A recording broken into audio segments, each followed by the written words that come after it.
ولایت نیوز میں آپ کا خیر مقدم ہے۔ امام خمینی کی برسی پر کرگل پہنچے نمائندہ ولی فقی، جامع فاطمۃ الزہرا کا افتتاح، لوگوں نے کیا پرتپاک خیر مقدم۔ امام خمینی کی 34ویں برسی کے موقع پر کارگل میں ہونے والے پروگرام میں شرکت کے لیے پہنچے نمائندہ ولی فقی حجت الاسلام مہدی مہدوی پور کا ہزاروں کی تعداد میں موجود لوگوں نے گلپوشی اور فلک شگاف نعروں کے ساتھ پرتپاک خیر مقدم کیا۔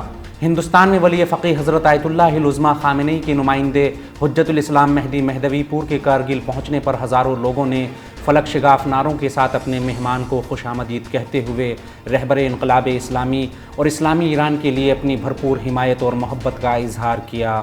اپنے مہمان کے استقبال کے لیے سڑکوں پر اترے ہزاروں لوگوں کا ہجوم جوش و جذبات کے ساتھ منزل مقصود تک پہنچنے سے پہلے پورے راستے نعرے لگاتا رہا، صلی علی محمد، مہمان ماں خوش آمد۔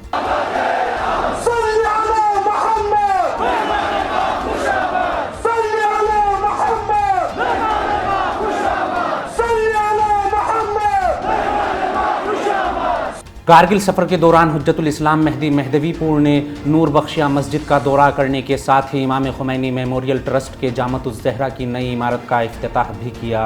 اپنے 6 روزہ دورے پر کرگل پہنچے حجت الاسلام مہدی مہدوی پور نے دینی تقاریب کے ساتھ ساتھ خطے کے مختلف علاقوں، تعلیمی مراکز کا معائنہ کیا اور مقامی علماء، مومنین اور عوام سے بھی گفتگو کی۔